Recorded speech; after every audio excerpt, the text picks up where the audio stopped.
Gaura Bhakta Vrinda. Hare Krishna, Hare Krishna, Krishna Krishna, Hare Hare, Hare Rama, Hare Rama, Rama Rama, Hare Hare. We are reading from Srimad Bhagavatam, Canto 10. Today we'll begin chapter 8. The title, Lord Krishna shows the universal form within his mouth. So a brief summary by Srila Prabhupada. The summary of the 8th chapter is as follows. This chapter describes the ceremony of giving a name to Krishna. It also describes his crawling, his playing with the cows, and his eating earth, and again showing the universal form to his mother. One day, Vasudeva sent for Gargamuni, the family priest, for the Yaduvamsh, and thus Gargamuni went to the house of Nanda Maharaj, who received him very well, and requested him to give names to Krishna and Balaram. Gargamuni, of course, reminded Nanda Maharaj that Krishna was looking, that Kamsa was looking for the son of Devaki, and said that if he performed the ceremony very gorgeously, the ceremony would come to the notice of Kamsa, who would then suspect that Krishna was the son of Devaki. Nanda Maharaj therefore requested Gargamuni to perform this ceremony without anyone's knowledge, and Gargamuni did so, because Balaram, the son of Rohini, increases the transcendental bliss of others. His name is Rama, and because of his extraordinary strength, he is called Baladev. He attracts the Yadus to follow his instructions, and therefore his name is Sankarshan. Krishna, the son of Yashoda, previously appeared in many other colors, such as white, red, and yellow, and he had now assumed the color of black, because he was sometimes the son of Vasudeva. His name is Vasudeva. According to his various activities and qualities, he has many other names. After thus informing Nanda Maharaj and completing the name-giving ceremony, Gargamuni advised Nanda Maharaj to protect his son very carefully and then departed. Sukadeva Goswami next described how the two children crawled, walked on their small legs, played with the cows and calves, stole butter and other milk products, and broke the butter pots. In this way, he described many naughty activities of Krishna and Balaram. The most wonderful of these occurred when Krishna's playmates complained to Mother Yashoda that Krishna was eating earth. Mother Yashoda wanted to open Krishna's mouth to see the evidence so that she could chastise him. Sometimes she assumed the position of a chastising mother, and at the next moment she was overwhelmed with maternal love. After describing all this to Maharaj Parikshit, Sukadev Goswami, at Maharaj Parikshit's request, praised the fortune of Mother Yashoda and Nanda. Nanda and Yashoda were formerly Drona and Dhara, and by the order of Brahma, they came to this earth and had the Supreme Personality of Godhead as their son. Okay, so text 1, Shishukavacha Gargaha Purohito Rajan Purohito Rajan Yadunam Sumahatapaha Yadunam Yadunam Sumahatapa Vrajam Jagama Nandasya Rajam Vrajam Jagannathasya Jagamanasya Vasudeva Prachoditaha. Vasudeva Vasudeva Prachodita. Translation and purport by His Divine Grace A.C. Bhaktivedanta Swami Srila Prabhupada. Sukadev Goswami said, O Maharaj Parikshit, the priest of the Yadu dynasty, namely Gargamuni, who was highly elevated in austerity and penance, was then inspired by Vasudeva to go see Nanda Maharaj at his home. So Gargamuni is the family priest. You know how before There used to be a family priest. I remember my granny also used to have, like a family priest. And he used to come very regularly to our house. So, anyway, Gargamuni is the family priest of the Yadus.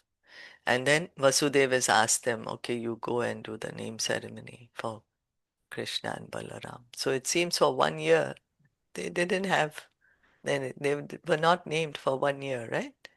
Because in the, Yeah. yeah, right? Yeah. Yeah. Okay. Actually, it was about to be completed. Like 1 year was about to be completed, and About, Vasudevji was worried because they are Kshatriyas, right? So before ah, 1 year, they had to be named in Kshatriya culture. okay. All right. Okay.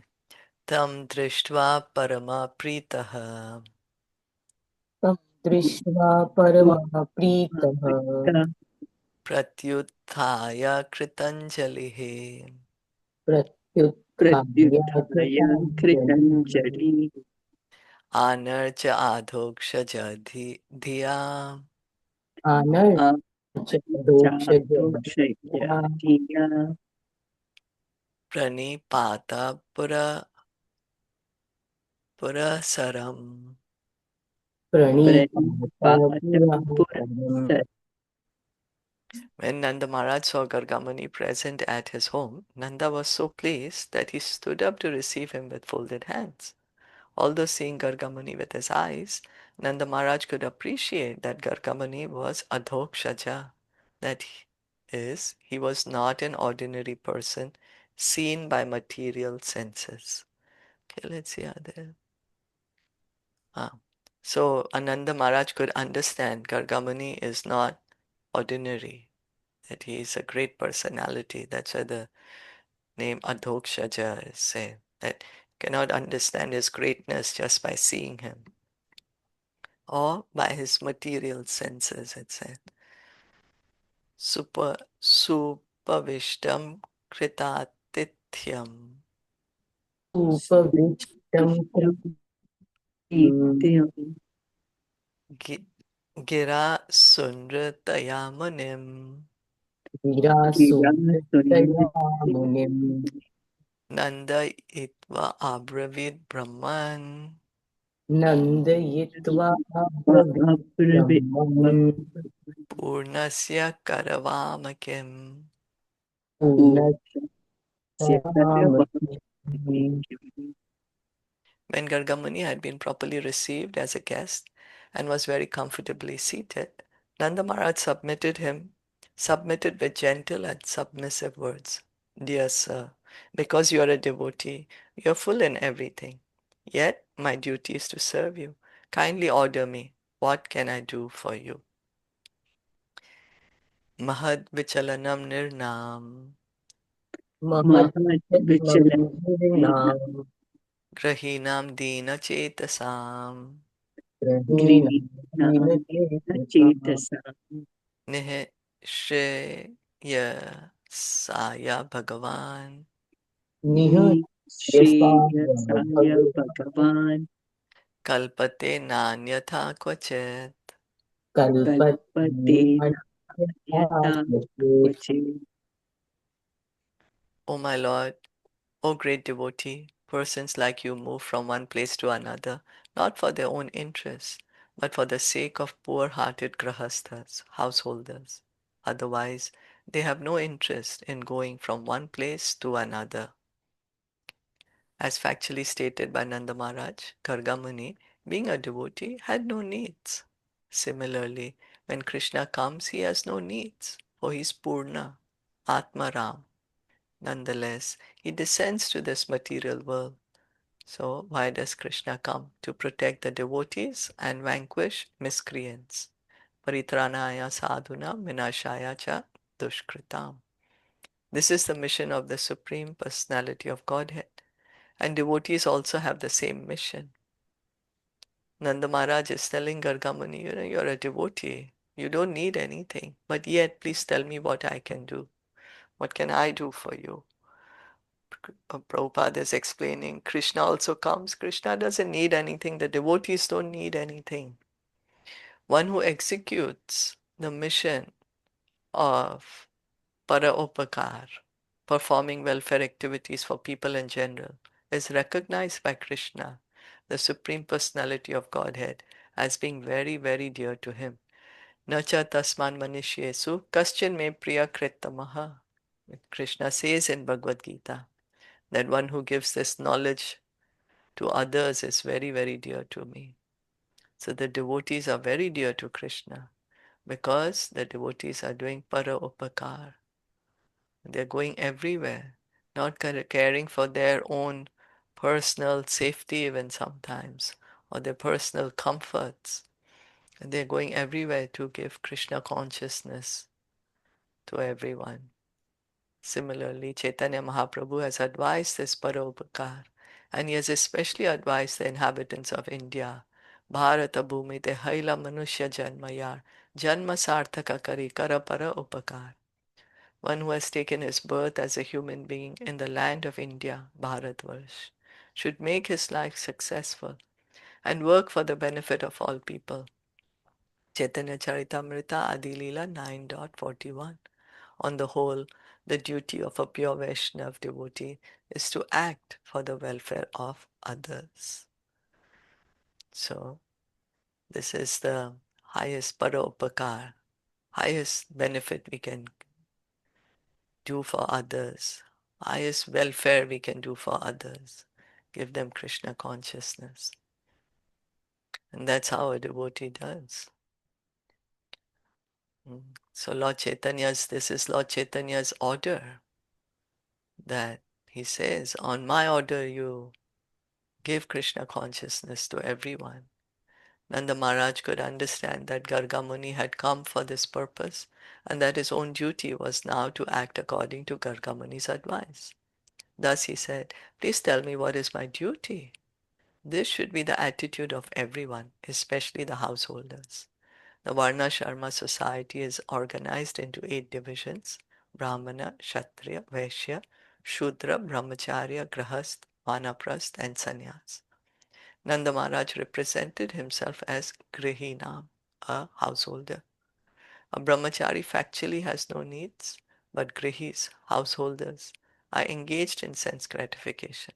So brahmachari, because he is living in the ashram with the guru, so all the spiritual master is taking care of the brahmachari, and the brahmachari is serving the spiritual master. But householder, we have so many needs, you know. The house, what is not needed also. And then more and more responsibilities come. As stated in Bhagavad Gita 244, Bhogeshwarya prasaktanam tayapaharata chetasa. Everyone has come to this material world for sense gratification, and the position of those who are too attached to sense gratification and who therefore accept the grahastha ashram is very precarious. Since everyone in this material world is searching for sense gratification, grihasthas are required to be trained as great Mahatmas. Therefore, Nanda Maharaj specifically used the word Mahat Vichalanam. Garga Muni had no interest to serve by going to Nanda Maharaj, but Nanda Maharaj, as a grahast, was always perfectly ready to receive instructions from a Mahatma to gain the real benefit in life. Thus, he was ready to execute Garga Muni's order. Any comments? Question?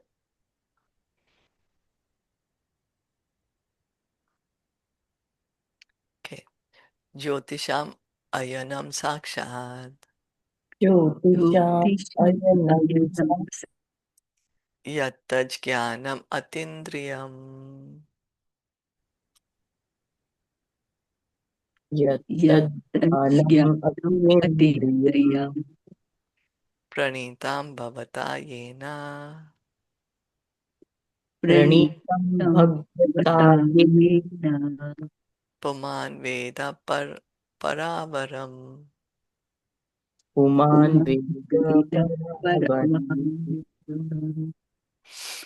O great saintly person, you have compiled astrological knowledge by which one can understand past and present unseen things. By the strength of this knowledge, any human being can understand what he has done in his past life and how it affects his present life. This is known to you. The word destiny is now defined. Unintelligent persons who do not understand the meaning of life are just like animals. Animals do not know the past, present, and future of life, nor are they able to understand it. But a human being can understand this if he is sober. Therefore, as stated in Bhagavad Gita 2.13, Dhiras tatra namuyati.